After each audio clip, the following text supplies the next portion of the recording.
From the beginning, Catherine is playing with fire, and she invites something very potentially dangerous into her marriage and ultimately into her home, and it bites her. It's a complicated movie, Chloe is. You know, and some of my favorite films are in that genre. Buñuel's Belle de Jour, which is an erotic mystery. It's certainly erotic. It's role-playing and game-playing taken to an extreme. The idea of storytelling between men and women, between women and women, there's something very voyeuristic about it. That keeps you guessing. I wonder what's going to happen next. A woman, my character is a gynecologist who's married to a college professor, and they have a teenage son. And she begins to suspect that her husband is having an affair. He denies this, and she doesn't believe him, and she has this idea.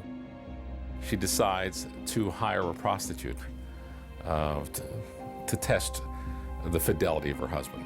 To see if he'll bite. It's dangerous. It's sexually dangerous. And when the prostitute comes back and says, he bit, instead of doing what many women would do, she hired her again. She made a massive impact on her marriage. To create the script of this, I contacted Erin Cressida Wilson. I was a huge fan of hers, actually, from way back when she was writing theater plays and erotic stories.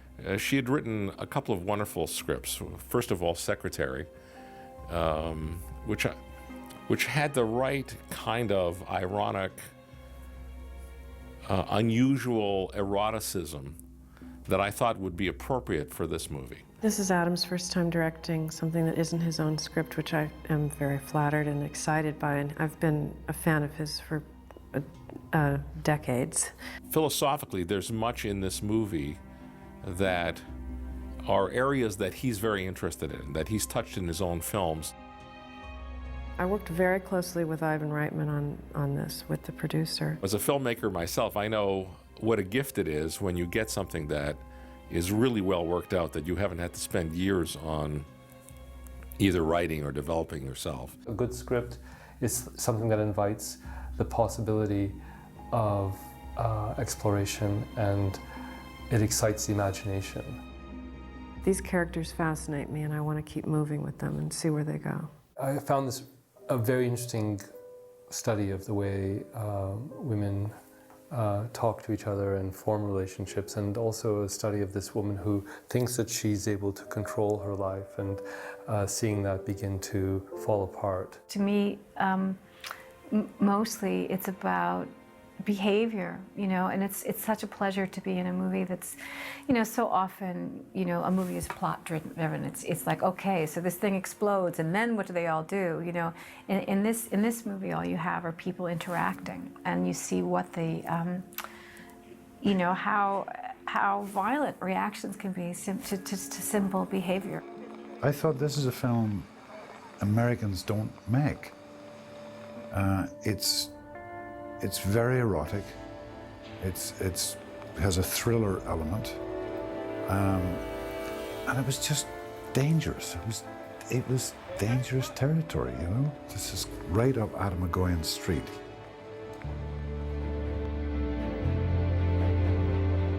You have a husband, a wife, and a mistress, but how those three characters play out with each other is surprising. It's erotic. She'll be late. She's late that time, so she'll be across the aisle here, and you'll be you'll be upset. I mean that she's. I mean this is your son's concert, right? So in a way you would have been saving a place for her, but at a certain point you're not. You know. And she's in some space, right? I mean, you don't. Yeah. She's having an affair. In fact, she is. It's always about the person, you know, someone's in love with somebody else, but that person's in love with somebody else, and it's just, this is a very different triangle.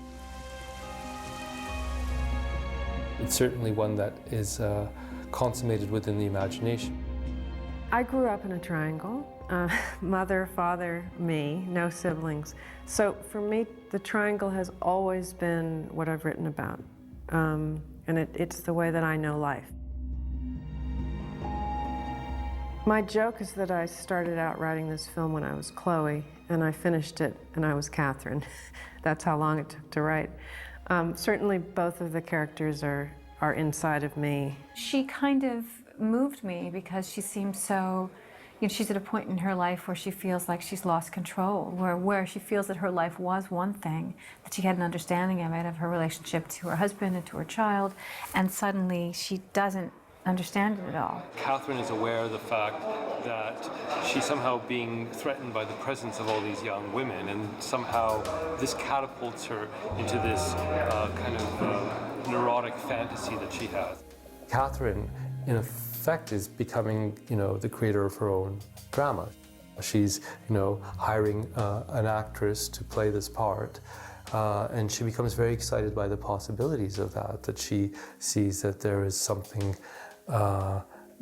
in that creative process, really, where she's the director, if you will. Her intention, I think, is to understand her husband, is to find a way to become, to see what it is that he wants. She creates her own project, and this gives her permission to explore things that she would not be able to do in her rational mind. And it's her way of being with him. She's able to re-energize an erotic connection with a man that she feels, as she says in the script, that she no longer is able to seduce. There's something dangerous sometimes about emotion, and she really, she really pushes it as far as she can push it, and probably learns that it's not something that you can mess around with. I think that David, to me, is initially seemingly a cad. He's a loving father and husband, and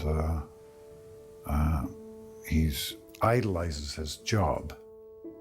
In the film, generally, we have all these young women who are constantly trying to get Liam's attention, or Liam is giving attention to them, and this is driving Catherine crazy. I think that David is caught between these two very strong, very erotic, very slightly scary women who are smart.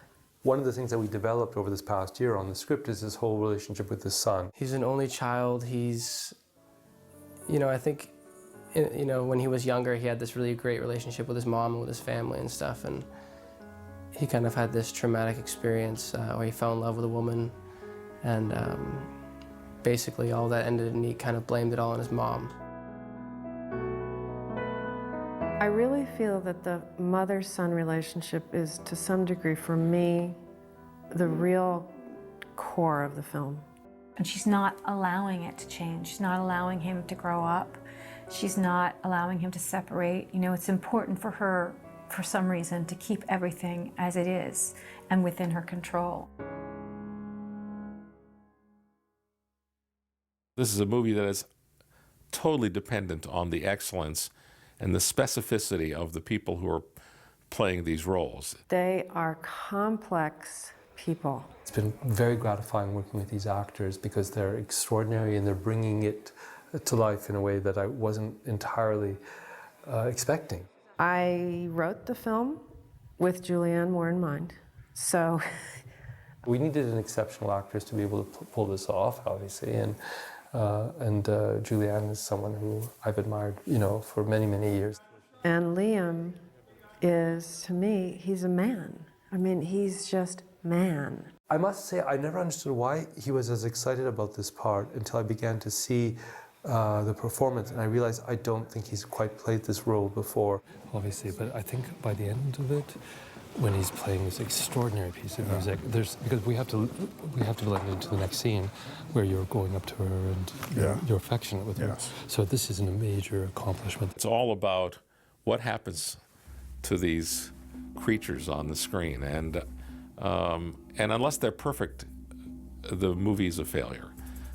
In particular, the role of Chloe herself, that Amanda Seyfried, we looked at literally hundreds, not just looked at, but read very carefully, hundreds of actresses in Los Angeles, in Toronto, in London. She just emerged as being the most exceptional young actress. This was before Mamma Mia came out. Where if we had not gotten Amanda to do this part, we're not sure if we could have made the movie.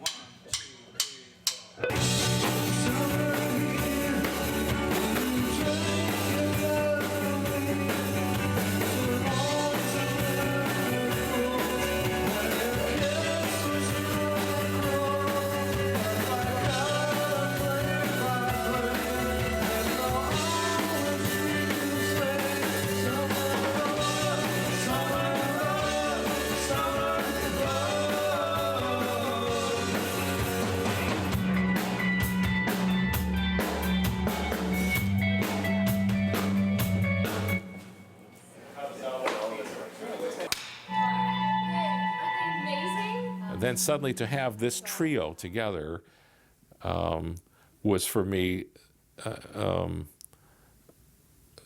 gave me the greatest sense of satisfaction. Chloe's really smart in terms of the game of, the business of being a professional. She's a prostitute who works in hotels, and I had to make sure that this type of woman did exist, because it seems that, in our culture now with the internet and escort services, and that would someone still go to a hotel lobby or bar to pick up a prostitute? There was a lot of discussion in the beginning of how we were going to play this. So it's all about eye contact, and it's about this code, that's developed. And, so I was doing this research and kind of bringing it back and talking to Amanda about it.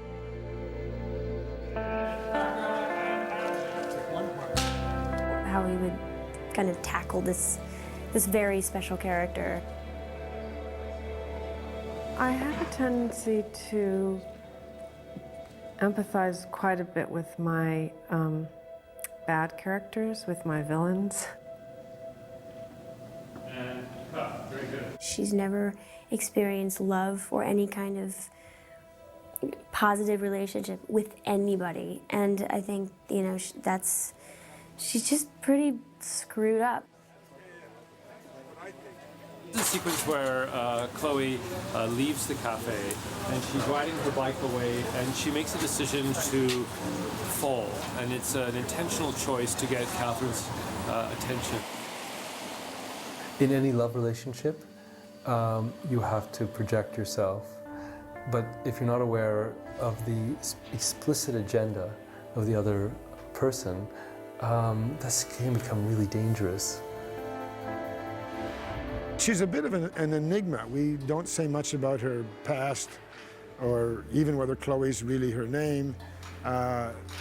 She is, to some extent, a person, we only see her as she's perceived by this family. It was interesting finding Chloe, the actual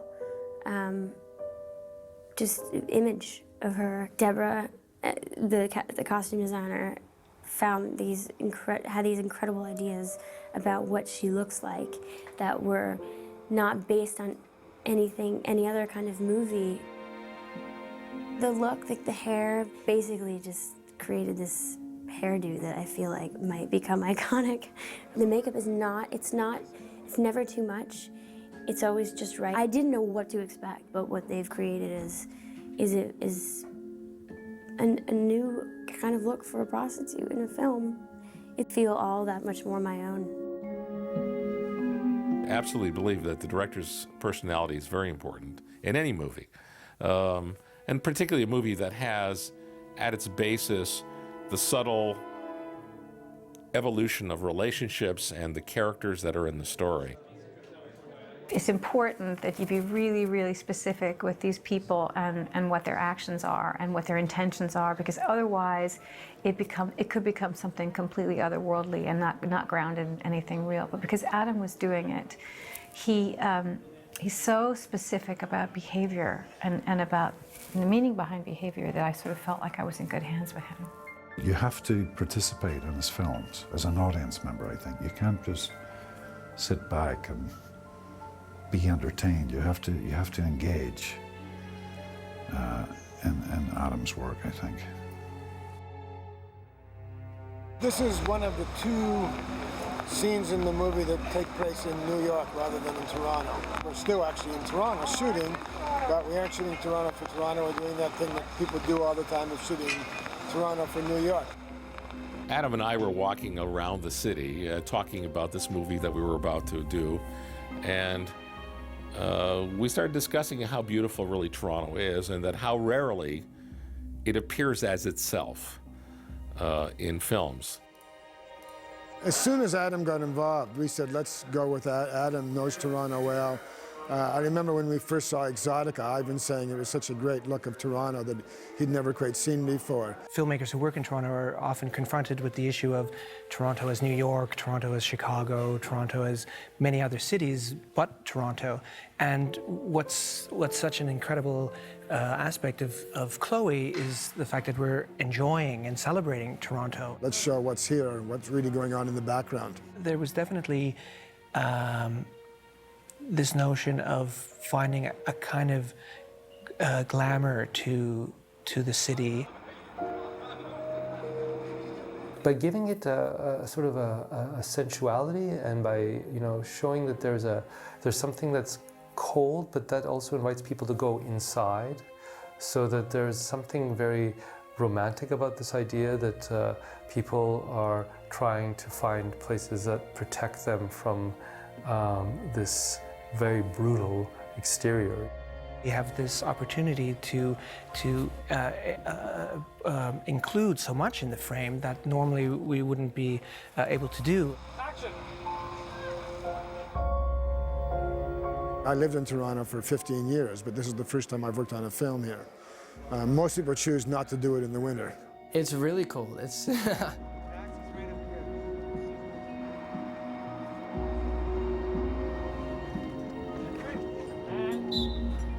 Chloe is the collision of this very cold, hard, merciless winter world into these warm, rich, glossy, glamorous places.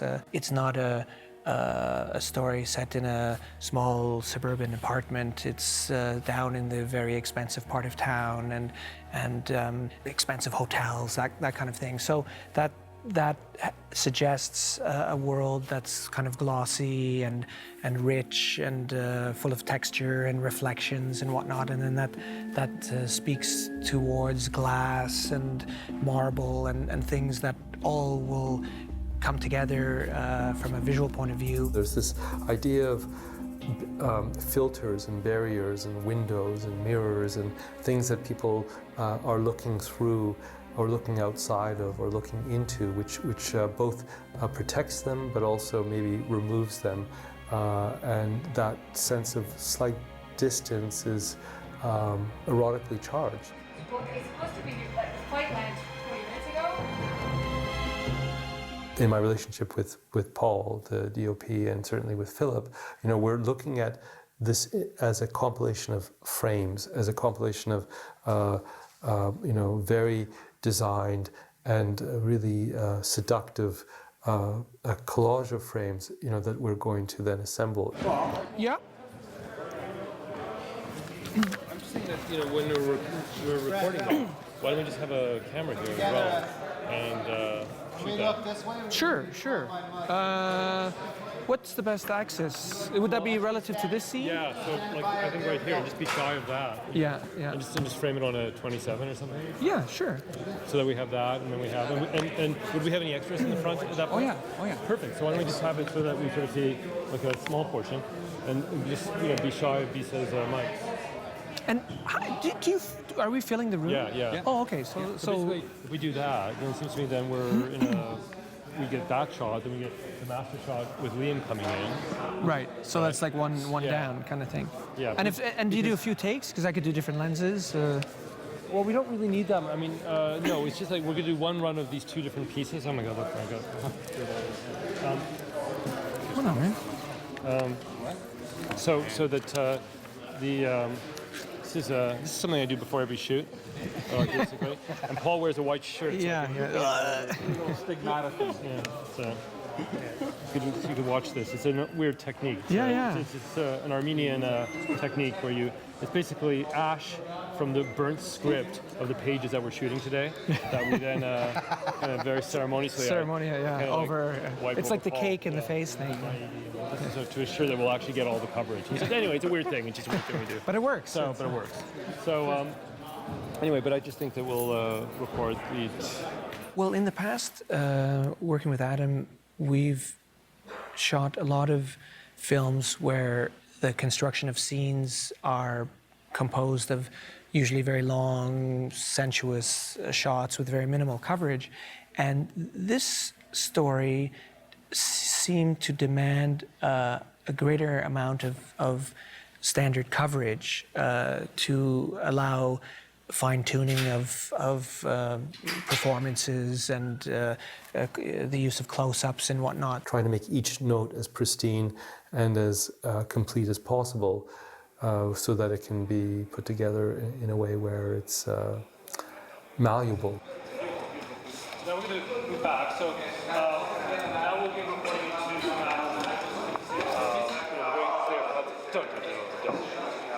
and then I'll be doing a cut on and action.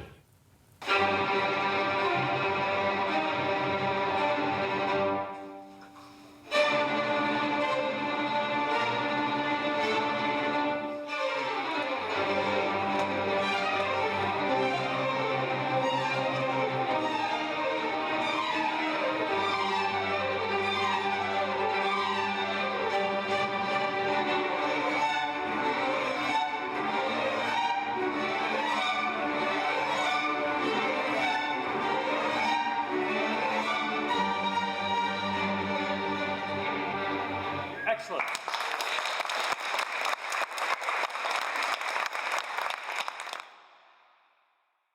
The erotic dialogue for me was easy. It's still interesting for me to work with dialogue that's very different from the way I would write. When you listen to this dialogue, you're as mesmerized as the character in the movie, and not just sort of giggling that it's something naughty or something, dirty.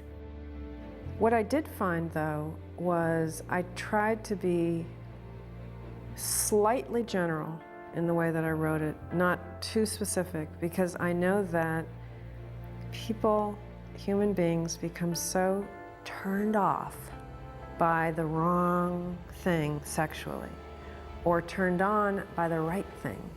So I tried to write it in a way that we would all be turned on. You'll gladly go back. Come on back. Okay, right away, guys. So we walked through this long corridor with all these exotic flowers. There's nobody there. I know there's a place in the back they kind of keep stuff, tools in, and it's very private. And then what? He brought his mouth up to my lips. We hovered there for a long time. I could feel he was excited through his pants. That's enough. I don't know what you want. From take to take, we're trying to modify and give variations, which I don't necessarily do in my own script. Okay, that's how I cut him. It was very directed. The stories I would tell Catherine were very directed by Adam. What she's doing is actually telling stories about her own life, her own experiences with these men. Talking about what her husband and what I'm doing to him, and it's like, is she turned on? Should I stop? Did I say too much? So the challenge is to keep all of it within the realm of the absolutely realistic and possible. I just need to know he's not going to shoot my big Irish butt and my thick Irish legs. Once I know that, then I'm kind of comfortable with whatever. It's about how fantasy affects us and buoys us and changes us and hurts us. There's I've always liked this expression when we ask what's Chloe about. There's an expression when you say your fantasy, gets the better of you.